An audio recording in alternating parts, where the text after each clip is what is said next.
ಶ್ರೀಧರ ಹೇಳು ಮಗು, ಹೇಳು ಶ್ರೀಧರ.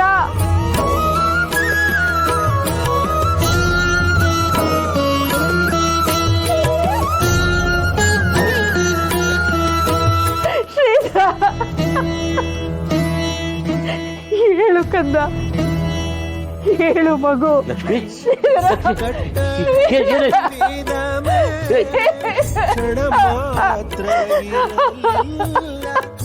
ಲಕ್ಷ್ಮಿ, ಮಗುಗೇನಾಯ್ತು? ಮಗುಗೇನಾಯ್ತು? ಅಯ್ಯೋ ದೇವ್ರೆ, ಸೀಕರಣೆ ಹಣ್ಣಲ್ಲಿ ಮಗು ಬಿದ್ದ್ಬಿಟ್ಟಿದೆ, ಉಸಿರೇ ಆಡ್ತಿಲ್ಲ.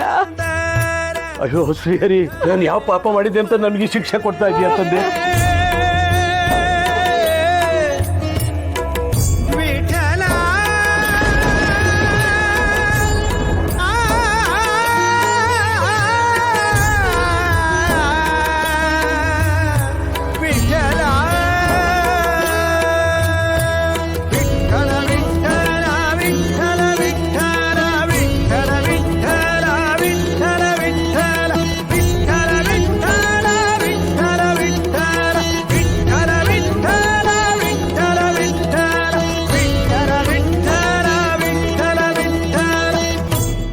ನಮಗೆ ಸ್ವಲ್ಪ ಏಕಾಂತ ಬೇಕು.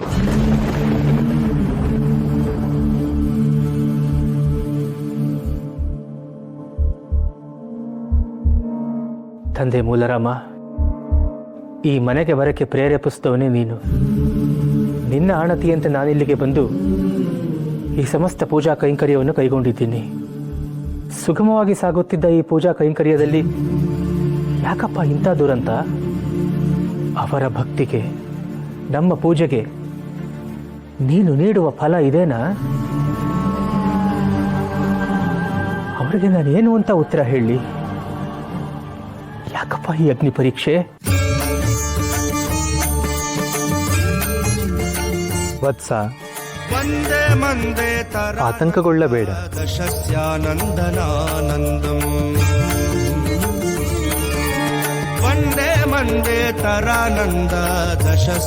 ಪ್ರತಿಯೊಂದು ಘಟನೆಗೂ ಕಾರಣ ಇದ್ದೇ ಇರುತ್ತದೆ. ಸಮಸ್ಯೆ ಎದುರಾದಾಗ ಹೆದರಿ ಓಡಿ ಹೋಗುವವನು ಸಾಧಕನಾಗಲಾರ. ಅಗ್ನಿ ಪರೀಕ್ಷೆಗಳನ್ನು ಎದುರಿಸಿ ಗೆದ್ದವನು ಮಾತ್ರ ಚರಿತ್ರೆಯಲ್ಲಿ ಉಳಿಯುತ್ತಾನೆ. ಈ ಸಮಸ್ಯೆಯನ್ನು ಗೆಲ್ಲುವ ಶಕ್ತಿ ನಿನ್ನಲ್ಲಿದೆ. ಎದೆಗುಂದಬೇಡ, ಎದುರಿಸು.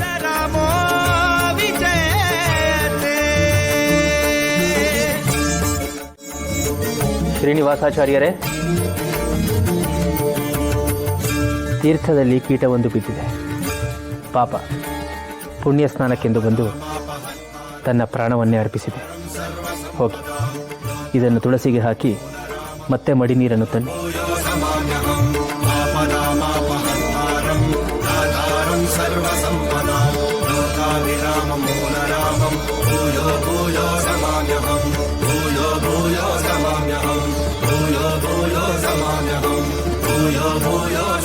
ಪ್ರಥಮಂ ಕಾಯಶುದ್ಧ್ಯರ್ಥಂ, ದ್ವಿತೀಯಂ ಧರ್ಮ ಸಾಧನಂ, ತೃತೀಯಂ ಮೋಕ್ಷಮಾಪ್ನೋತಿ, ಏವಂ ತೀರ್ಥಂ ತ್ರಿಧಾ ಪಿಬೇತ್.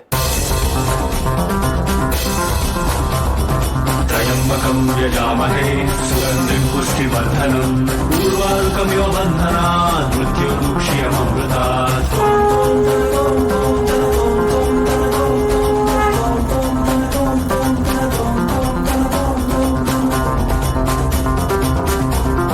त्रयंबकं यजामहे सुगंधिं पुष्टिवर्धनं, ऊर्वारुकं यो बन्धनात् मृत्युर्मुक्ष्यममृतात्.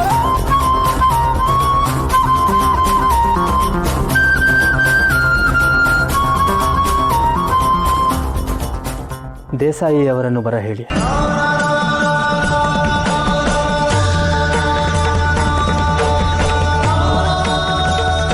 ಲಕ್ಷ್ಮಿ, ವಿಧಿ ನಮ್ಮ ಹಣೆ ಬರದಲ್ಲಿ ಬರೆದಿಷ್ಟೇ. ಮಕ್ಕಳಿಲ್ಲ ಅಂತ ಕೋರುತ್ತಿದ್ದ ನಮಗೆ ದೇವರು ಕೊಟ್ಟು ಕಿತ್ಕೊಂಡ್ಬಿಟ್ಟ. ಲಕ್ಷ್ಮಿ, ಮನೆಗೆ ಗುರುಗಳು ಬಂದಿದ್ದಾರೆ. ಅವ್ರಿಗೆ ಈ ವಿಷಯ ತಿಳಿದ್ ಬೇಡ.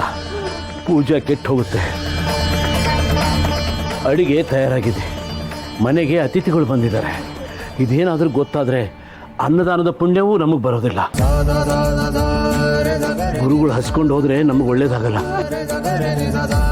ನಡಿ ಲಕ್ಷ್ಮಿ.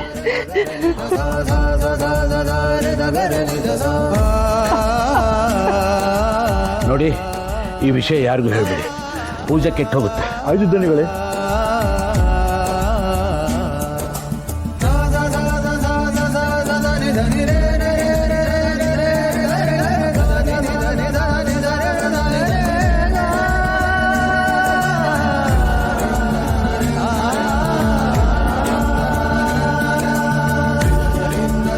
ದೇಸಾಯಿ ಅವರೇ, ನಿಮ್ಮ ಆರೋಗ್ಯ, ಆಯುಷ್ಯ, ಧನ ಧಾನ್ಯ ಸಮೃದ್ಧಿ, ನಿಮ್ಮ ವಂಶಾಭಿವೃದ್ಧಿಗಾಗಿ ನಾವು ಮೂಲರಾಮನಲ್ಲಿ ಪ್ರಾರ್ಥಿಸಿದ್ದೇವೆ.